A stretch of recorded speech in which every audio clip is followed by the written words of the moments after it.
오늘 말씀은 열왕기상 8장 33절에서 43절까지입니다.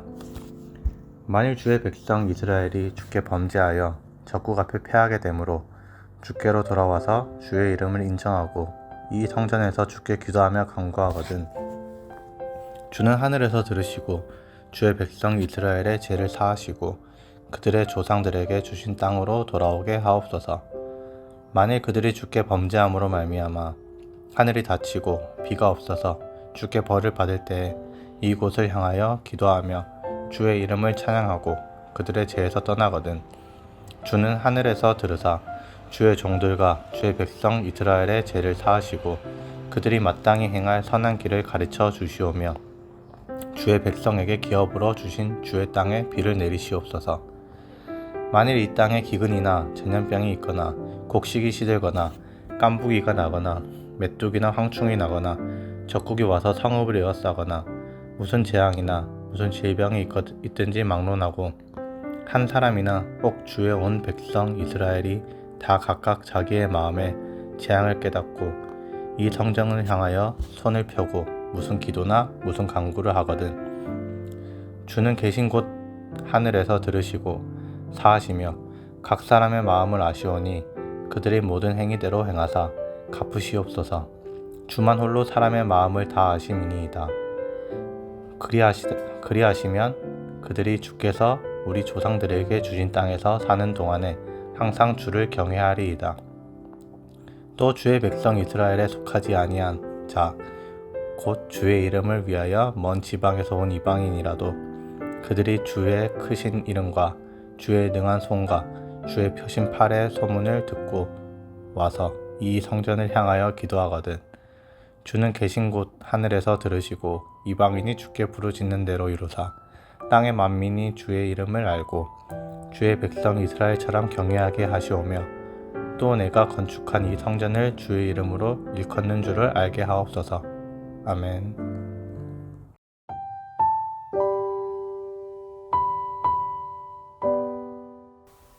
8장 22절부터 시작된 솔로몬의 성전 봉헌 기도가 이어집니다.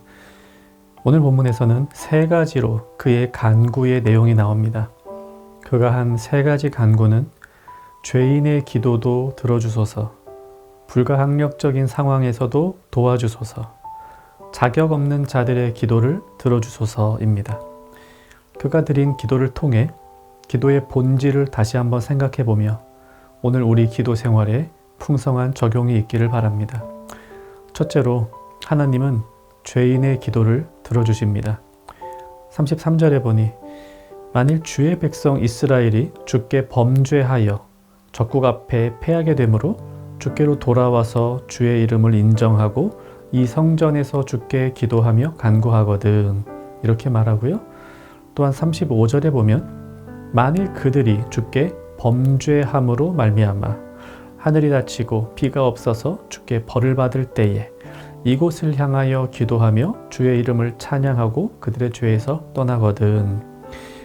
그러니까 백성들의 죄악 때문에 전쟁에서 패배했을 때, 또 백성들의 범죄 때문에 자연재해를 만났을 때, 그럴 때에도 그들이 회개하고 기도하면 그들의 기도를 들어달라고 호소합니다. 여기에 기도의 중요한 본질 한 가지가 담겨 있습니다. 기도는 죄가 없는 자들이 하는 것이 아니라 죄인들이 하는 것입니다. 죄가 없고 깨끗하기 때문에 기도할 수 있는 게 아니라 죄를 깨달았기 때문에 기도할 수 있습니다. 우리는 모두 죄인입니다. 그래서 기도해야 합니다. 죄는 기도를 할 수 없게 만드는 장애물이 아니라 기도를 하게 만드는 명분입니다. 다만 우리에게 필요한 것은 죄를 죄로 인정하며 이 죄 때문에 스스로 괴로워하며 하나님께 용서를 구하는 상한 심령입니다. 시편 51편 17절입니다. 하나님께서 구하시는 제사는 상한 심령이라.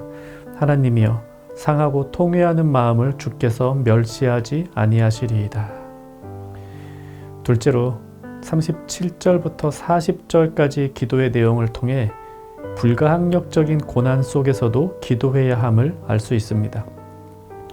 솔로몬은 기근, 전염병, 병충해, 메뚜기, 침략전쟁 등 인간이 직접 통제할 수 없는 재해를 경험할 때에도 기도하면 그 위기를 극복하게 해달라고 기도하고 있습니다.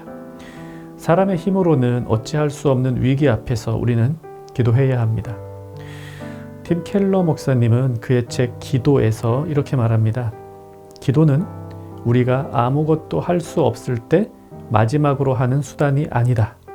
기도는 우리가 아무것도 할 수 없을 때에도 할 수 있는 가장 강력한 수단이다. 그러니까 우리가 종종 오해할 때가 있습니다. 아무것도 할 수 없기 때문에 기도하는 것인가? 그건 아닙니다. 아무것도 할 수 없을 때에도 기도해야 한다. 이런 말입니다. 무언가 할 수 있을 때에는 내 힘으로 하다가 이제 아무것도 할 수 없게 되었으니 기도하자. 이런 뜻으로 우리의 기도를 해석해서는 안 됩니다. 기근의 예를 한번 들어봅시다. 기근이 있기 전에는 내 힘으로 씨 뿌리고 내 힘으로 추수하면 되니까 기도가 필요 없는가? 그렇지 않죠. 기근이 아닌 평시에도 농부는 기도하며 씨를 뿌리고 기도하며 열매를 거둡니다. 그러다가 기근이라고 하는 절망적인 상황 하에서도 기도해야 한다는 것입니다. 평안할 때에도 기도하고 급할 때에도 기도해야 합니다. 셋째로, 자격 없는 자들의 기도도 하나님은 들어주십니다. 41절부터 마지막 43절까지의 기도인데요. 또 주의 백성 이스라엘에 속하지 아니한 자 곧 주의 이름을 위하여 먼 지방에서 온 이방인이라도, 그런 이방인이라도 기도하거든 그 기도를 들어달라고 간구합니다. 이는 놀라운 기도입니다. 신약 시대를 사는 우리는 하나님께서 이스라엘 민족의 하나님이실 뿐 아니라 모든 민족의 하나님이심을 압니다. 하나님께서는 이방인, 유대인 할 것 없이 모든 이들을 똑같이 자녀 삼아 주신다는 걸 압니다. 하지만 솔로몬 시대에 이런 기도를 한다는 것은 참 놀랍습니다.